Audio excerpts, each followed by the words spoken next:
Good morning students. मैं Yadav sir आज आपको पाठ 15 में मिस्र अर्थतंत्र के बारे में पढ़ाऊंगा। पिछले टर्म पर हमने जो है आपको समाजवादी पद्धति, उसके लक्षण, गुण और दोष के बारे में पढ़ाया था।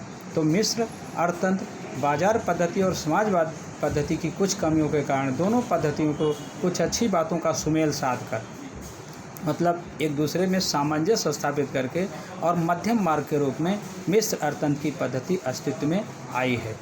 मिस्र अर्थतंत्र अर्थात ऐसी आर्थिक पद्धति जिसमें सार्वजनिक और निजी क्षेत्र का सह अस्तित्व होता है, मतलब सार्वजनिक क्षेत्र और निजी क्षेत्र मिलकर एक दूसरे के साथ कंधा से कंधा मिलाकर काम करते हैं और ये दोनों क्षेत्र एक दूसरे के स्पर्धी नहीं परंतु पूरक बनकर काम करते हैं। स्पर्धा हरीफाई नहीं होती बल्कि दूसरे के पूरक।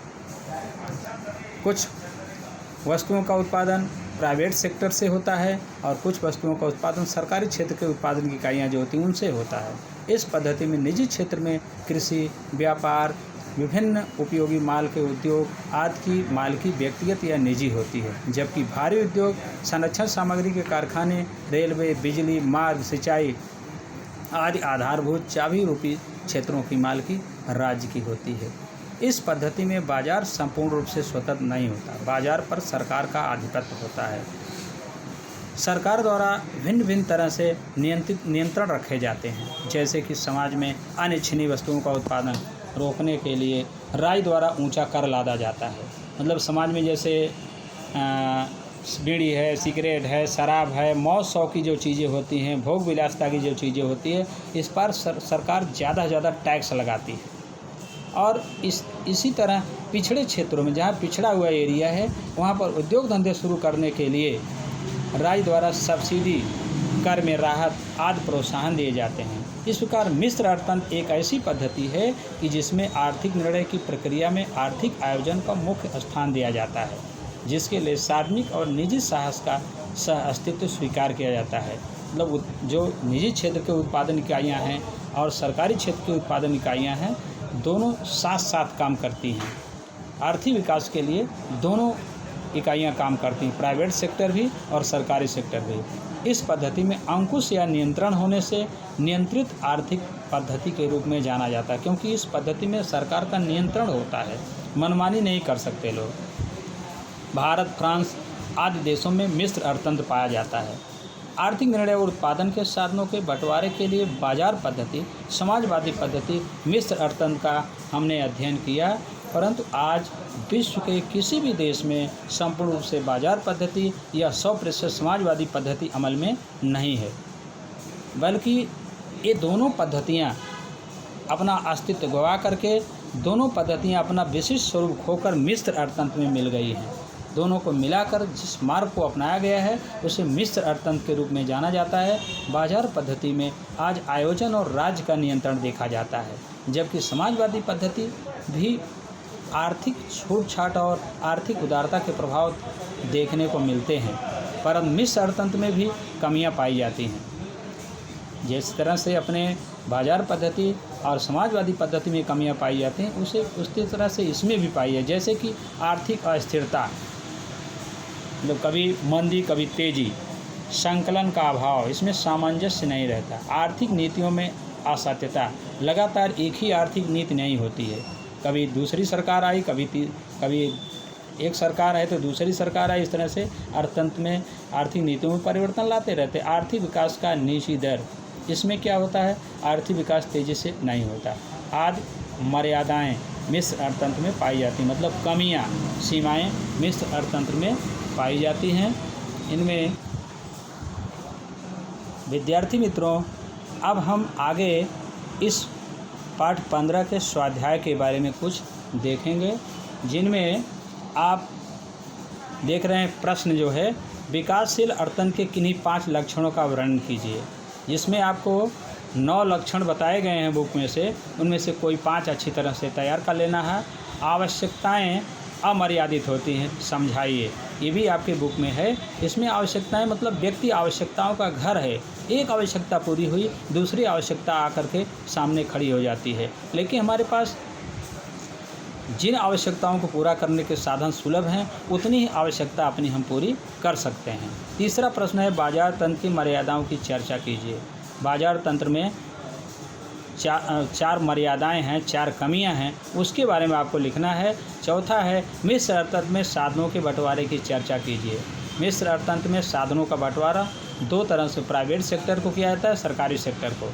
ये भी लास्ट में, पाठ के लास्ट में है। अगला है, निम्नलिखित प्रश्नों के मुद्दा सहित उत्तर लिखिए। इनमें दूसरे प्रश्न में पहला है, उत्पादन के साधन के रूप में जमीन मतलब 4 उत्पादन के साधन हैं, जमीन है, पूंजी है, श्रम है, नियोजक। ये सब चारों में से उत्पादन के साधन के रूप में ज़मीन पर चर्चा करेंगे। समाजवादी पद्धति की कमियां, तो समाजवादी पद्धति की कमियों के बारे में 4 कमियां हैं तुम्हारे पाठ में। इसमें माल सामान का बिगाड़ होता है, इसमें प्रोत्साहन नहीं दिया जाता है, ये सारी चीज़ें हैं। तीसरा प्रश्न है, आर्थिक वृद्धि और आर्थिक विकास के बीच अंतर की चर्चा कीजिए। आर्थिक वृद्धि और आर्थिक विकास, ये क्या चीज़ है? इसमें पाठ के शुरुआत में है, आर्थिक वृद्धि आर्थिक विकास के बीच में अंतर बताया गया है। एक लीटी खड़ी पाड़ने का, एक तरफ आर्थिक वृद्धि, एक तरफ आर्थिक विकास लिखना है। अब चौथा प्रश्न है, प्राथमिक क्षेत्र के विषय में टिप्पणी लिखो। प्राथमिक क्षेत्र से कौन कौन सी प्राथमिक क्षेत्र में प्रवृत्तियाँ शामिल की जाती हैं और उसका आर्थिक क्षेत्र में कितना योगदान है भारत के अर्थतंत्र में, और उसमें कितने लोगों को रोज़गार मिलता है और कितना % राष्ट्रीय आय होती है, सबके बारे में चर्चा है। अंतर स्पष्ट करना आर्थिक प्रवृत्ति और अनार्थिक प्रवृत्ति के बारे में। तो जैसे आर्थिक प्रवृत्ति, उसमें मैं बताया हूँ आपको पढ़ाते समय, आर्थिक प्रवृत्ति जब हम कुछ लाभ प्राप्त करने और खर्च करने के उद्देश्य से कोई प्रवृत्ति करते हैं तो आर्थिक प्रवृत्ति कहलाती है। जैसे किसान खेती करता है, डॉक्टर अपने डिस्पेंसरी में जो है रोगियों को दवा देता है, इस तरह से शिक्षक शिक्षा देता है, उनको कुछ बदले में मिलता है मेहनताना, और वो अपना खर्च करते हैं।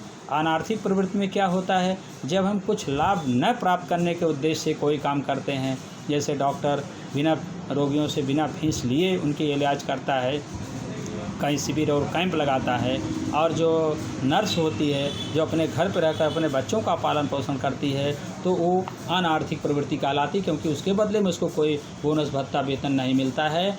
अब है तीसरा प्रश्न, निम्नलिखित प्रश्नों के उत्तर संक्षेप में लिखिए। आर्थिक विकास अर्थात क्या? आर्थिक विकास एक ऐसी प्रक्रिया है जिसमें देश की आय बढ़ने के साथ साथ उस देश की प्रति व्यक्ति आय भी बढ़ती है, लगातार ऊंची दर से इसमें भी वृद्धि होती रहती है, और जो भी आमदनी होती है उसको सबको बंटवारा सब तक पहुंचता है। तो ऐसी स्थिति को आर्थिक विकास कहते हैं। अगला है, उत्पादन के मुख्य साधन कौन कौन से हैं बताइए। उत्पादन के मुख्य 4 साधन हैं, जमीन है, पूंजी है, श्रम है और नियोजक। फिर है तीसरा, आर्थिक प्रवृत्ति का अर्थ समझाइए। आर्थिक प्रवृत्ति, जब हम कुछ लाभ प्राप्त करने के उद्देश्य से कोई प्रवृत्ति करते हैं तो आर्थिक प्रवृत्ति कहलाती है। उदाहरण में देखो, मैंने बताया जैसे शिक्षक स्कूल में पढ़ाता है, डॉक्टर फीस लेकर अपनी जो है डिस्पेंसरी में रोगियों का इलाज करता है, ये आर्थिक प्रवृत्ति कहलाएगी। भारत ने कौन सी आर्थिक पद्धति अपनाई है? भारत ने मिश्र अर्थतंत्र की आर्थिक पद्धति अपनाई है। फिर साधनों के वैकल्पिक उपयोग अर्थात क्या?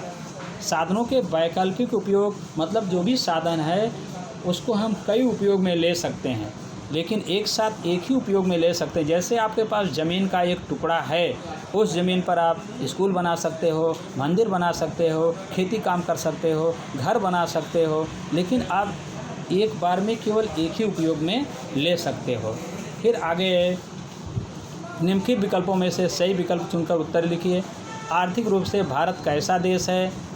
तो इसमें उत्तर आएगा सी आएगा, विकासशील देश। अब अगला है, विश्व बैंक के 2004 के लेख के अनुसार प्रति व्यक्ति आय कितने डॉलर से कम हो तो वह विकासशील देश माना जाएगा। यहाँ देखो 735 अमेरिकी डॉलर, इसमें सी आएगा उत्तर में। तीसरा प्रश्न है, किस पद्धति को मुक्त अर्थतंत्र कहते हैं? इसमें बाजार पद्धति को मुक्त अर्थतंत्र के रूप में कहते हैं, सी। अब चौथा है, पशुपालन व्यवसाय का समावेश किस विभाग में किया जाता है?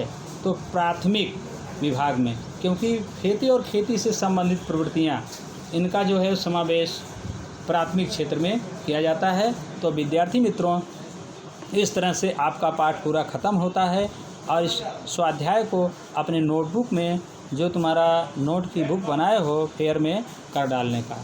धन्यवाद।